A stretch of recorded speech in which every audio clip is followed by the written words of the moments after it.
नमस्कार, आपका स्वागत है फटाफट खबरों में। मैं हूं आपके साथ रुचिका जसवाल। आज हम लेकर आए हैं उत्तराखंड के हर छोटे बड़े शहर की सबसे तेज और ताजा खबरें।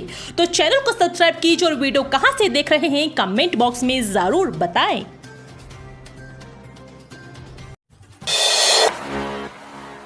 फिर मंडराने लगा खतरा, उत्तराखंड में अलर्ट जारी, अस्पतालों में वायरस से निपटने के इंतजाम शुरू। HMPV के साथ साथ सीजनल इन्फ्लुएंजा को लेकर अलर्ट जारी होने के बाद स्वास्थ्य विभाग ने इंतजाम करना शुरू कर दिए हैं। अस्पतालों में मशीनें दुरुस्त करने, दवाओं की उपलब्धता बनाए रखने के अलावा IV इंजेक्शन, फ्लूइड आदि की व्यवस्था के निर्देश दिए हैं। स्वास्थ्य विभाग ने कहा यही है कि किसी को डरने की जरूरत नहीं है, सिर्फ एहतियात बरतना जरूरी है। वहीं स्थिति से निपटने के इंतजाम भी किए जा रहे हैं। CMO डॉक्टर हरीश पंत के मुताबिक डॉक्टर सुशीला तिवारी अस्पताल, BD पांडे अस्पताल और बेस अस्पताल में 100 बेड आरक्षित कर लिए गए हैं। वहीं CHC में 2-2 बेड आरक्षित किए गए हैं।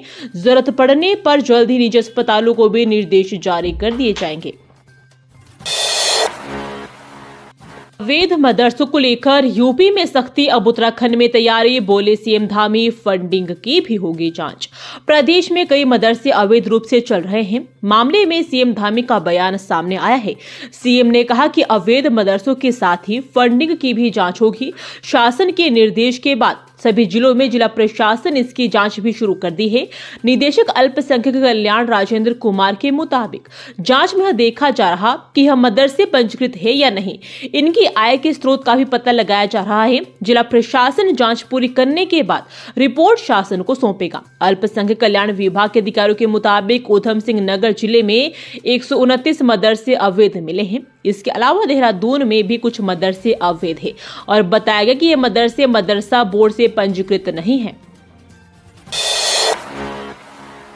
36वें राष्ट्रीय खेलों का प्रधानमंत्री करेंगे शुभारंभ, आमंत्रण स्वीकार करने पर CM धामी ने जताया आभार।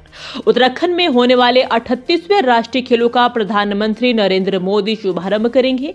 CM धामी ने हाल ही में प्रधानमंत्री नरेंद्र मोदी से मुलाकात की थी। इस दौरान प्रधानमंत्री नरेंद्र मोदी ने मुख्यमंत्री पुष्कर सिंह धामी से 38वें राष्ट्रीय खेल, राज्य के विकास और शीतकालीन यात्रा के समेत कई महत्वपूर्ण योजनाओं पर चर्चा की। PM मोदी ने मुख्यमंत्री से पूछा राष्ट्रीय खेलों की तैयारी कैसी चल रही है। उन्होंने राष्ट्रीय खेलों से युवाओं को मिलने वाले लाभ के बारे में चर्चा भी की थी। मुख्यमंत्री धामी ने PM से शीतकालीन प्रवास के लिए आमंत्रित किया था। प्रधानमंत्री ने सकारात्मक प्रतिक्रिया व्यक्त की और सहमति जताई थी। आज CM धामी ने जारी बयान में बताया कि प्रधानमंत्री राष्ट्रीय खेलों का शुभारंभ करेंगे। उत्तराखंड के राशन कार्ड धारकों की बल्ले बल्ले, अब सस्ते दामों पर मिलेगी रसोई घर में यूज होने वाली जरूरी चीज। प्रदेश के राशन कार्ड धारकों को अब खाद्यान्न के साथ खाद्य तेल के रूप में सरसों का तेल भी सस्ती दरों पर मिलेगा। खाद्य मंत्री रेखा आर्य ने इस संबंध में विभागीय अधिकारियों को प्रस्ताव तैयार करने के निर्देश दिए हैं। उन्होंने राशन विक्रेताओं का लाभांश और परिवहन भाड़े का दिसंबर 2024 माह तक भुगतान करने को कहा है। सहायक भर्ती परीक्षा 19 जनवरी को अधीनस्थ सेवा चयन आयोग ने जारी की थी। उत्तराखंड अधीनस्थ सेवा चयन आयोग की कनिष्ठ सहायक, डाटा एंट्री ऑपरेटर, स्वागती, मेड, आवास निरीक्षक, कार्य पर्यवेक्षक, कंप्यूटर सहायक सह स्वागतकर्ता के पदों पर भर्ती की परीक्षा 19 जनवरी को होगी। आयोग के परीक्षा नियंत्रक हिमांशु कफलटिया की ओर से जारी सूचना के मुताबिक पिछले साल 4 अक्टूबर को जारी हुए विज्ञापन में परीक्षा की प्रस्तावित तिथि ये थी। अब आयोग ने तय किया किसी तिथि पर सुबह 11 से दोपहर 1 बजे की पाली में परीक्षा होगी। परीक्षा से एक सप्ताह पूर्व आयोग की वेबसाइट पर प्रवेश पत्र जारी कर दिए जाएंगे। निकाय चुनाव के बाद धामी सरकार बांटेगी दायित्व, राज्य में 3 आयोग और एक समिति की कुर्सी खाली। निकाय चुनाव के बाद धामी सरकार दायित्व बांट सकती है। उत्तराखंड बाल अधिकार संरक्षण आयोग और महिला आयोग के अध्यक्ष की कुर्सी खाली हो गई है। दोनों आयोगों के अध्यक्षों का 3 साल का कार्यकाल इस सप्ताह समाप्त हो गया है। इन आयोगों के साथ ही श्री बद्री केदार मंदिर समिति के अध्यक्ष का कार्यकाल भी खत्म हो गया। वहीं राज्य में उत्तराखंड अल्पसंख्यक आयोग के अध्यक्ष की कुर्सी पिछले 1 साल से खाली है। सरकार ने उत्तराखंड बाल अधिकार संरक्षण आयोग में डॉक्टर गीता खन्ना को अध्यक्ष बनाया था। बाघों की जोड़ी ने चिड़ियाघर को किया मालामाल, टूटे कमाई के सभी पुराने रिकॉर्ड। बाड़े में आई बाघों की जोड़ी ने दून चिड़ियाघर को मालामाल कर दिया है। सामान्य तौर पर मई जून के महीने में चिड़ियाघर में पर्यटकों की संख्या सर्वाधिक रहती थी, लेकिन बाघों के दीदार के लिए पर्यटकों की संख्या भीषण सर्दी में भी रिकॉर्ड तोड़ रही है। 5 जनवरी को तो चिड़ियाघर ने कमाई का नया कीर्तिमान बना डाला। एक दिन में 5,35,000 रुपए की कमाई हुई, जो एक दिन में अब तक की सबसे अधिक आय है। गौरतलब हो कि बीते वर्ष 25 नवंबर को पहली बार बाघों की जोड़ी को चिड़ियाघर के बाड़े में जनता के लिए प्रदर्शित किया गया था। इसके बाद से पर्यटकों की संख्या बढ़ने लगी। एसडीसी फाउंडेशन ने सीएस को सौंपी चारधाम यात्रा की रिपोर्ट, 72 यात्रा प्रबंधन के दिए सुझाव। Social development for community foundation ने हाल ही में जारी चारधाम यात्रा 2024 और सच्चे सर्वेक्षण 2023 की विश्लेषण रिपोर्ट मुख्य सचिव राधा रतूड़ी को सौंपी। मुख्य सचिव ने रिपोर्ट देखने के बाद आश्वासन दिया कि फाउंडेशन के सुझाव पर अमल करने का प्रयास किया जाएगा। मंगलवार को सचिवालय में एसडीसी फाउंडेशन के अध्यक्ष अनूप नोटियाल ने मुख्य सचिव राधा रतूड़ी से मुलाकात कर रिपोर्ट सौंपी। डिजिटल उत्तराखंड की दिशा में अहम कदम, अब एक ही पोर्टल पर मिलेगी सभी विभाग की योजनाओं की इन्फॉर्मेशन। राज्य सरकार अब डिजिटल उत्तराखंड की दिशा में अहम कदम उठाने जा रही है। इसी कड़ी में सूचना प्रौद्योगिकी विभाग द्वारा digital Uttarakhand single line on नाम से पोर्टल खोल जा रहा है। इसके जरिए आमजन को सभी सुविधाएं एक ही स्थान पर मिलेगी। इस पोर्टल से बिलों का भुगतान करने से लेकर FIR भी दर्ज की जा सकेगी। उत्तराखंड में महिला सशक्तिकरण की अनोखी पहल, मवेशी चराने वाली महिलाएं पर्यटकों को करवा रही ट्रैकिंग और कैंपिंग। सीमांत जनपद उत्तरकाशी में महिला सशक्तिकरण को लेकर एक खास पहल सामने आई है। मां गंगा CLF भटवाड़ी से जुड़ी करीब 20 महिलाओं ने विमेन हिल ट्रैक एडवेंचर एजेंसी का गठन किया है।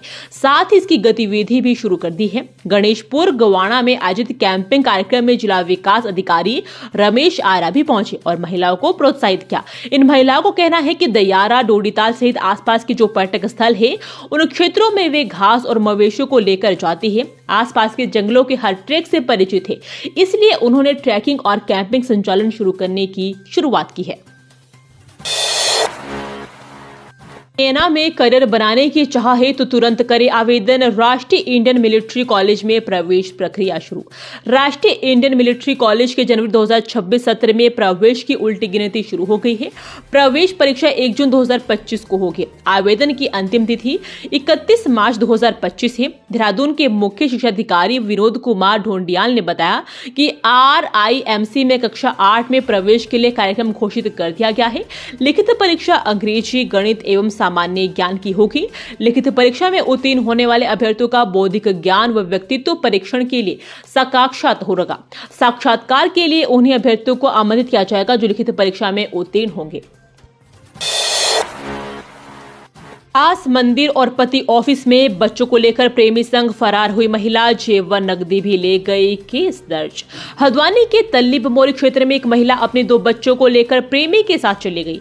उस समय सास मंदिर और पति ऑफिस में था। पति की तहरीर पर पुलिस ने मुकदमा दर्ज किया है। आरोपी की महिला 20 लाख रुपए के जेवर और नकदी साथ ले गई है। कोतवाली क्षेत्र में रहने वाले निजी बैंक कर्मी ने तहरीर देते हुए बताया कि उसकी शादी 6 साल पहले हुई थी।